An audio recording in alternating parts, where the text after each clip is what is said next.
Welcome to the Foster Friendly Podcast, where we come together to make a difference in the lives of children in foster care and the families who care for them.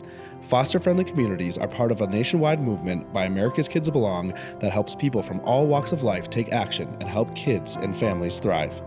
You'll hear from former foster youth, foster and adoptive parents, social workers, faith and business leaders, and other experts on how to engage in meaningful ways.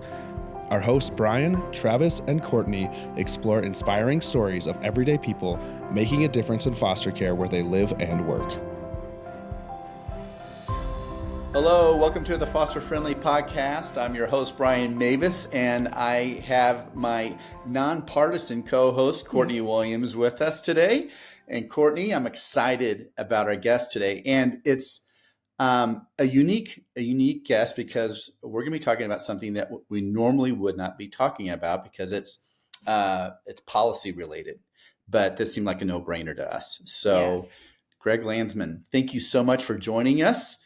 I'm going to give a little a formal bio of you, but would love for you to personalize it, bring a little color commentary to it. So Representative Greg Landsman is a father and husband who is proud to call Southwest Ohio home.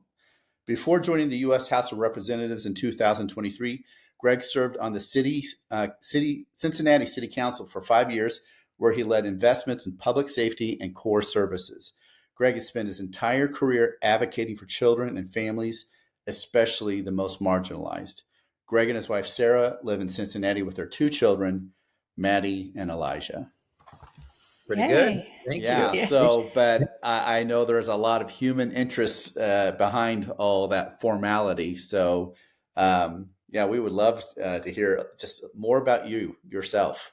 Yeah, sure. So Southwest Ohio, Cincinnati, and it's a great place. If you haven't visited, come visit us in Southwest Ohio. Cincinnati is a great city. We have all kinds of amazing stuff here in our little corner of the state. I got elected to Congress just a couple years ago, so I'm relatively new. And before that, I did local politics, city hall, city council work. And my focus has always been on children and families. And some of that comes from the fact that my parents were teachers. I was a teacher. It's where my passion is. My worldview is around sort of building better communities by focusing on kids. If you can make a community really great for kids, every kid, it's probably going to be great for everybody. And so it's just a good way of doing, community building change work. So that's been my focus. And even before I was in elected politics, I did a lot of work in this area, led a ballot measure called the Cincinnati Preschool Promise, which passed in 2016, almost 10 years ago. It's crazy. That provides 2 years of quality preschool for 3 and 4 year olds. And we're the only city in the country that does that. Wow.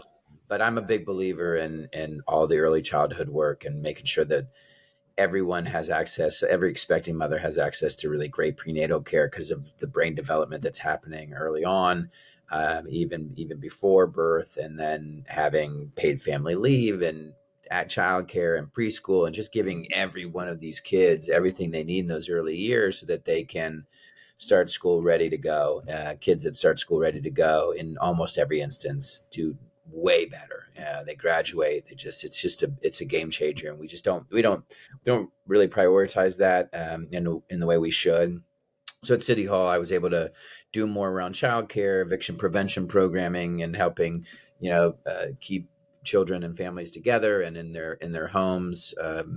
And this latest bill is a bill that allows foster care kids to use a housing voucher that they're eligible for to live on campus if they want, and have that offset the cost of campus housing, and by virtue of offsetting the cost of campus housing, offset the cost of college.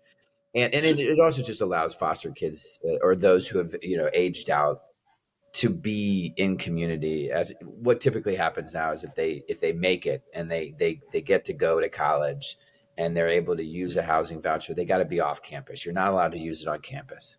Yeah. And then they're isolated. and it's not a good thing. And typically kids don't want that.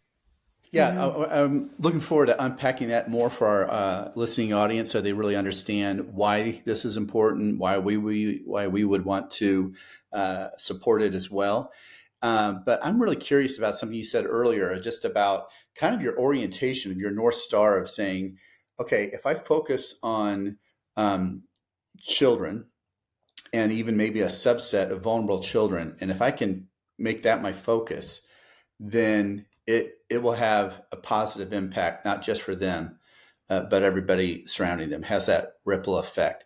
And you mentioned having a teacher background, but I would just, curious for you to unpack that more and why you believe that. And then two, who else among your colleagues thinks that way? There are a lot of folks in Congress that have either a background in education or they were pediatricians. Interesting, because I always think they're all lawyers. Yeah, me too. That was true for a long time. It's still mostly true, but it's changing. I think that's a good thing. I think you want to have a diversity of experiences, and so I think that's great. But yeah, there are, Kim Schreier, works with me on a lot of these issues. She was a pediatrician. Johanna Hayes was a former teacher. I mean, you have, John Mannion is a former teacher. So you're starting to see more and more folks who have these backgrounds. And yes, I suspect have a very similar worldview, which is, look, kids need the adults. Right, they're the people in society that really do rely on us, particularly young kids. They need us to provide for them and be there for them as parents or as guardian, teachers. I mean, you name it. And so, if you start to build a community that works well for every child, you've built probably a pretty good healthcare system. You've tackled housing. You have good schools. You have all kinds of good, meaningful supports for children outside of school, and so that's a good place to live. Crime's probably down, and the economy's probably doing pretty well. And so if you Google, for example, top 10 places for children, they are arguably the top nicest places in the country. Certainly they're places that, most people would be like, oh, I wouldn't mind living there. Yeah.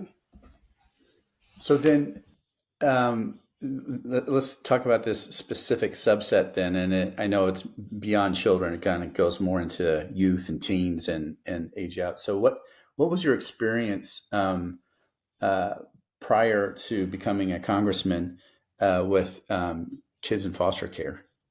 Yeah, so I ran a group called the Strive Partnership, which does education, child advocacy work, really focusing on data and trying to get everyone who's helping kids in a community, in my case, Cincinnati, to look at the data, look to see what's working, what's not working, not to be punitive, but to say, hey, let's start, spreading best practices and investing our resources in the things that work. And we got involved in higher education and trying to figure out like how to improve college, enrollment, retention, and completion rates. If a kid gets to their first year, statistically speaking, odds of them graduating go up, very high. That first year's tough. And so we started to, learn about programs that were working. And we found a program at the University of Cincinnati called the Gen 1 House for first generation students. A lot of these kids, low-income kids, some who were, in the foster care program or in the system. And so they had this incredible retention and completion rate. I mean, 85, 90% of their kids were graduating, which was just as good, if not better, than the rest of the university. And these are kids that first generation kids, but they're all living together and they're getting additional supports, helping help with selecting the right courses so that, you can manage the semester and you don't get overwhelmed, having additional tutoring and food's better. It's just, there's community. And, we said, well, let's go ahead and expand it. How can we be helpful? And they said, well, honestly, it's a lot of private money. And why all these kids are eligible for a housing voucher, and why can't you use it? And they said, well, Congress said they couldn't about 15 years ago. And that at that point, it was, about 5 years ago. And apparently what happened was some football players in Iowa had sort of abused the program, and Congress, in its infinite wisdom, decided just to, say baby and bathwater. Baby and bathwater. No one can do it anymore, and it just, it hurt the kids that need, that are already struggling, and it's just, so. I've been on this mission for many, many years. I would like to pass a bill that allows anyone who's eligible for a housing voucher to use it on campus. This is a particularly complicated, difficult Congress, and so we want to get something done now. And there is bipartisan support for helping foster. So you have co-signers on both sides. Yeah, this is something where, like, there are a lot of Republicans and Democrats that want to help these kids who've been in the foster care system, and so this bill focuses entirely on them, and this is what I think we can get done this year. And so then, these kids who ultimately work their tails off, they get to college. This would make a big difference, not only in making the cost manageable, but allowing these kids to be on campus with other folks, and maybe in a program like the Gen 1 house, but just on campus in a dorm, as opposed to living a mile away in some, Section 8 building. So why is that important? It's community. I mean, it's belonging, at the heart of everything. I don't know. I think that's the most important thing you can do for anybody, particularly kids, is give them not just a sense of belonging, but like certainty of belonging. And and then, we just do better when we're in a place where we know we belong, and we've got support, and there's joy and all that good stuff. And so the data bears it out. Kids are, when they find that community, which, if you're on campus, you're much more likely to find it than if you're, like I said, living, 10, 15 blocks away in some Section 8 apartment by yourself. Yeah. The retention rates, I'm sure, have got to be much better for those kiddos and the situation that they're in, right? A lot of these kids do come from hard places and sometimes go back into that, or, move back into bad situations as well if they don't have something like this. So again, like Brian said at the very beginning, this is why this is something we can get behind, as a nonpartisan organization, we can get behind this because it just fits our mission to really help these kids. And in politics, sometimes people try to and I want to solve the whole thing.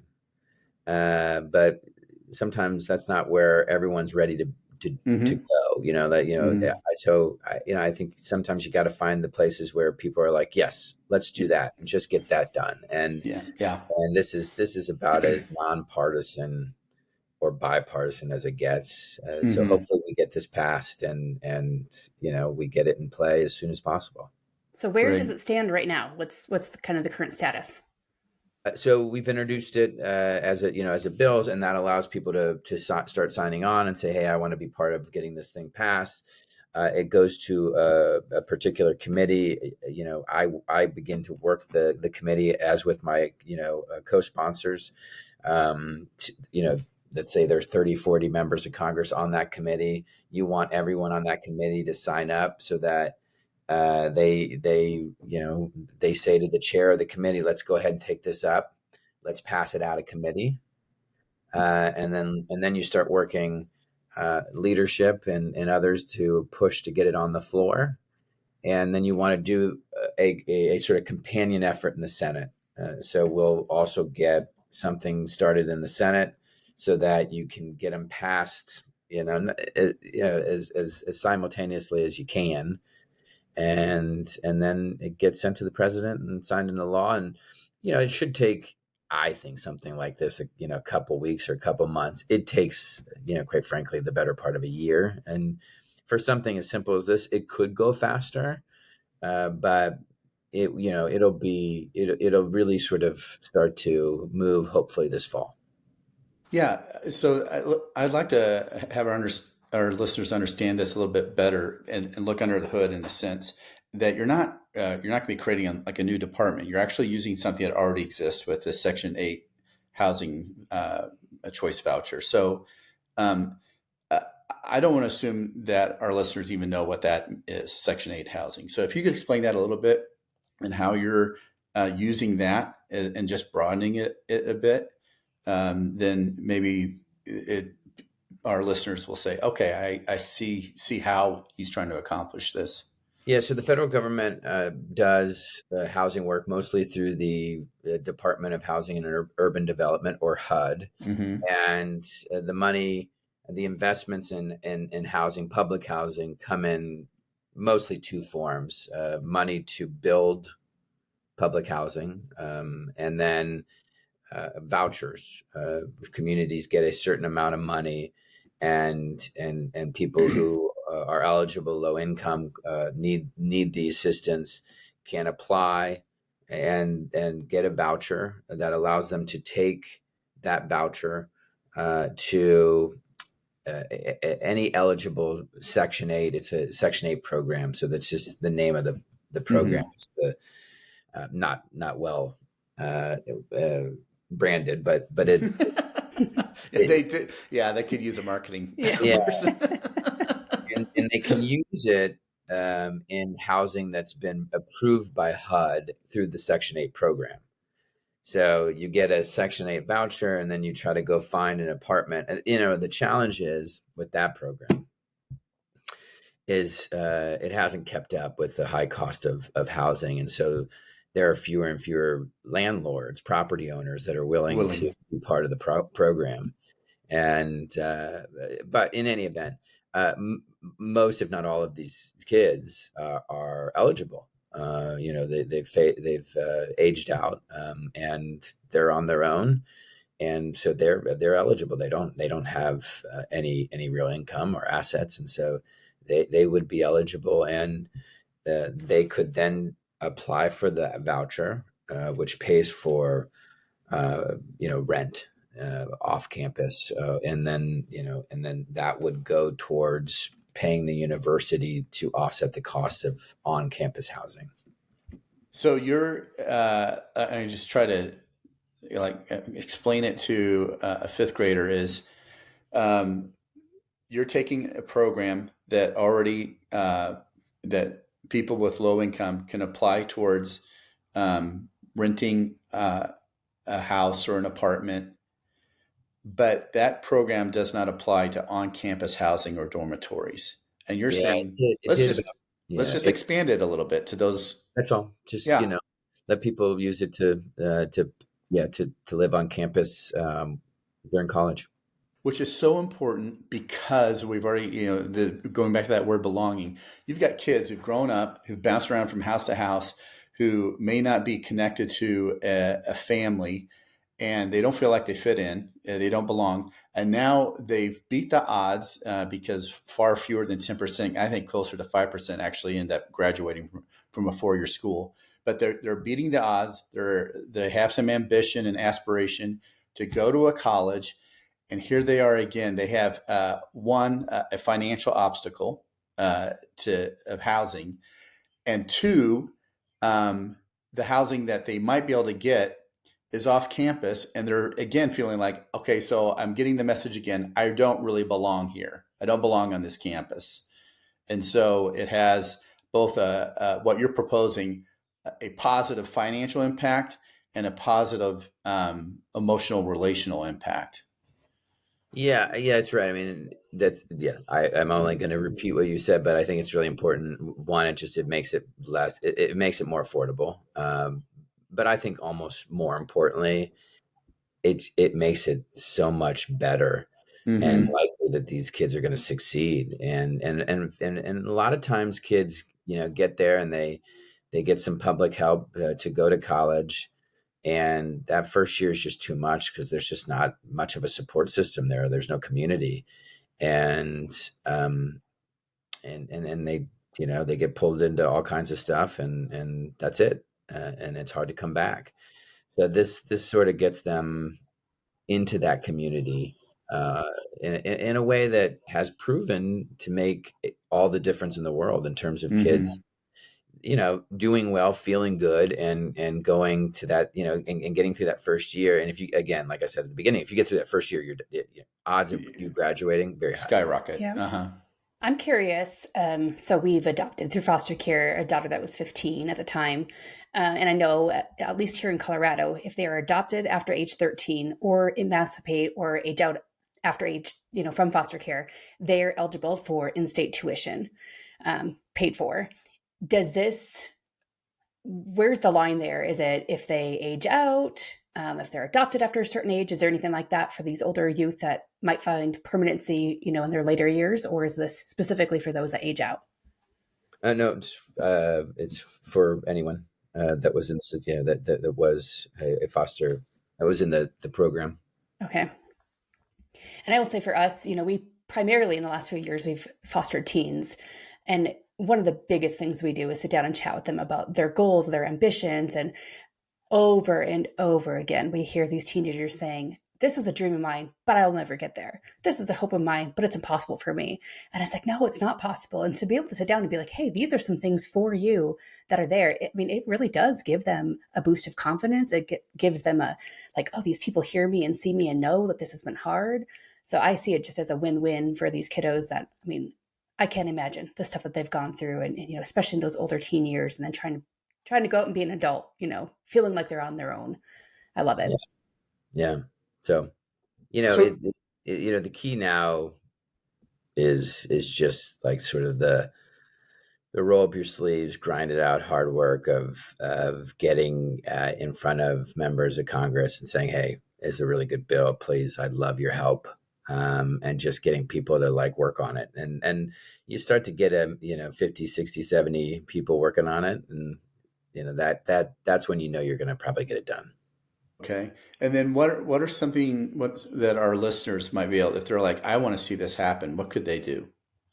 Find the bill, and it's the, College Housing Affordability Act, and send it to, their members of Congress in the House and the Senate, and just say, hey, this would be great if you could help work on this. We'd love, this would be, and it's not just to sign on. Getting people to sign on is good. Getting people to work on it is even better. So I always say hey, would you mind helping to lead on this? And I think people like that. They like that better, which is I think you're so special. I'm not being a jerk. I think it's I really do believe in you. And I think you working on this would make a big difference. So what does that look like then? What do you mean when you say that? That means that they talk to other members and they're, for those who are on the right committee, they go to their chair and they say, hey, let's go ahead and take this up. So that doesn't necessarily mean they're co-sponsoring it? It's both. It's that they're co-sponsoring it and they're helping to get others on board. Okay. All right. And then again, to our listeners, if you're interested, and if you haven't done this before, you just go to house.gov or senate.gov, and you can go, in case you don't know who your representatives are, and you can easily find them there. And if you do know them, you probably still don't know how to contact them. And from there, you can get their contact information. And you'll want to, again, name the bill. And then just say, something, make it personal, just like, hey, I've been a foster parent or whatever. I've been in foster care, and this would have made a huge difference. And just express your hope that this would pass and what a difference it would make to you. I'm curious. Then let's assume good things that this is going to pass, and then you think if it goes at a timeline that you feel like is realistic, when could this start hitting normal people of like, oh, Yeah, I mean, it's interesting. It's a good question. I mean, I would, it's possible that it could happen pretty quickly, for this, I guess for the second semester of this upcoming school year, okay. if not the next school year. I mean, that's the goal, is to get it done as quickly as possible. At which point, once it's passed, the Department of Housing and Urban Development, HUD, would say to universities, and universities, would know, hopefully all their financial aid offices would say, oh, I'm going to go ahead and help this kid fill out this paperwork because they're eligible for housing money. So at the beginning of 2026 is possible it could be ready, if not, then definitely by the beginning of the next school year. Yes, one really important caveat: Congress is kind of broken. What? So, Shocker. Okay. what? Newsflash, everyone. Yeah, sorry. It is not a well-oiled machine, and this should pass. This is so simple, very, very nonpartisan, but there's a slowness to this place that is bonkers, and so I just look, and sometimes you can pass something in the House, sadly, and it just, we're out of committee and it never makes it to the floor. Yeah. Or it makes it to the floor and the House passes it, but the Senate doesn't, or the Senate does and the House does. It's just, but this is why, if a bill has somebody who's working like hard, what we will do with this bill, it has a much better chance. Yeah. Okay. So you keep greasing the wheels, and we, again, we're optimistic again, because we feel like, of course, many bills that are being promoted do have another point of view that is like, okay, but what about a lot of that? And this one, to us at least, we were like, this seems like a no-brainer, and it would be a safe thing to say yes to. So let's still stay positive, and in spite of this, the slowness of Congress being bonkers. I love that word. If and when this passes, we take the if away. How would a aged out foster youth, or a foster youth who's still being connected to a caseworker, or a family who's a really good family, how do they even know how to start? Do they go up to a HUD website? Like, what do you do? Yeah, so it's a good question. I don't know how HUD will implement it, but typically what happens is the financial aid folks at the universities will know. Okay. And they'll say, hey, I think you might be eligible for this. Now, it's also true that there would be a ton of work through various foster care agencies, organizations, advocacy groups that would spread the word. Yeah. And say, okay, here's where you go. Yep. And then, is it possible that a university could say, we're just not going to participate? Or is that? Yeah, I mean, it's interesting. I've gotten this question a couple of times. We may tighten up the language from something permissive, to something required. Because I don't think anyone would. I don't think anyone would. They most of these, if they've enrolled the kid, they want that kid to succeed. It's in their best interest for that kid to succeed, and they know that child being on campus is a much better deal for them. I mean, it's for the child. Absolutely. Definitely. Yep. Yeah. It seems like like I said, a multiple win. Yeah. So I I cleared my top shelf here, and then I decided not to go to do this, but I grew up as a child, lived in Thailand, and I have a big wooden elephant, and I was going to put it up here, but I was afraid it's going to bust my shelf down.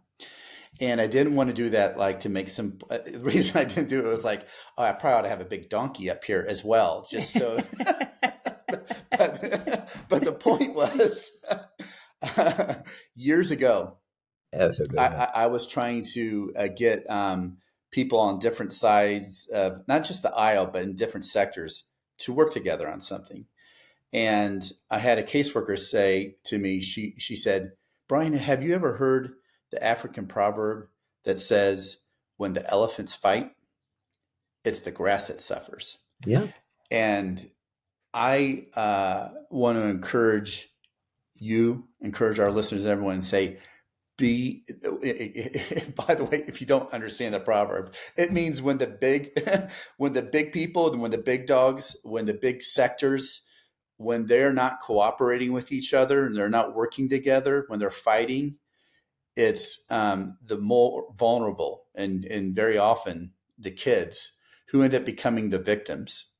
And so I want to thank you for working hard on getting these elephants and donkeys to not fight and actually to work together for the sake of these kids. I know it sounds crazy if you're watching politics, but I'm 100% convinced this is the direction we have to go, which is to get everyone to stop fighting with each other. And this is outside of politics. This is in schools. Everywhere. Everywhere. I mean, if the adults are arguing with each other, kids suffer always, period. And, adults disagree and they should work through those disagreements. But you got to just remember, if we're fighting with each other or we're not working well together, we may be fine, but the people who rely on us, in this case, kids, they're the ones that are going to struggle. And it's so unfair. So anyway, point is, in every aspect of our lives, adults working together is always the path forward. Yeah. Yeah. That's part of being an adult. Hopefully. Growing mature up. adult. A mature adult. Uh-huh.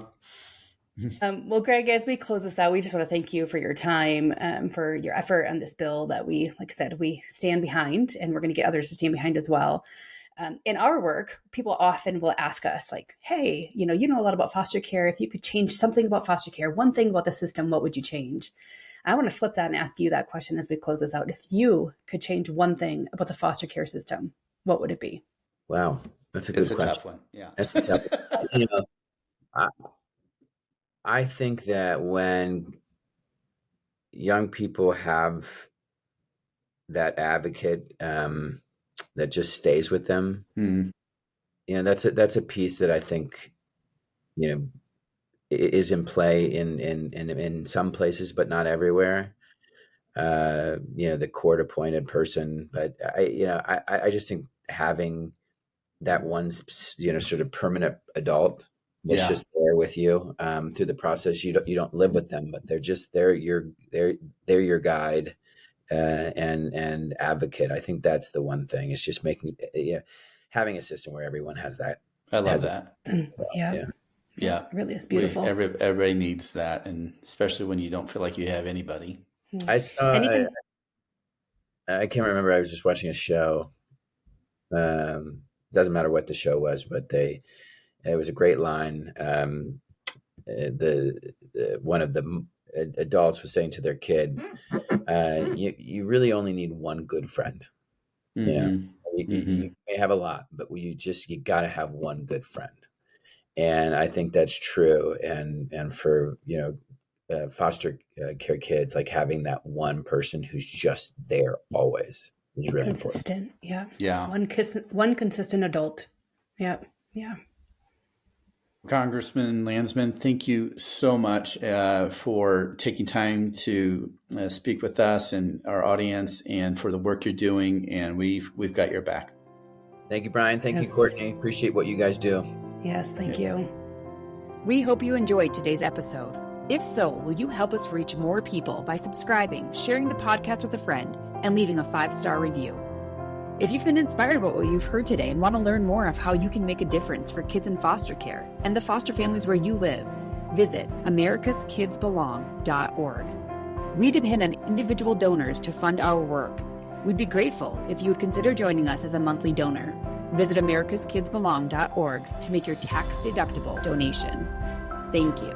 Together, we can ensure a family for every child in foster care and a foster-friendly community to ensure every foster family feels loved and supported.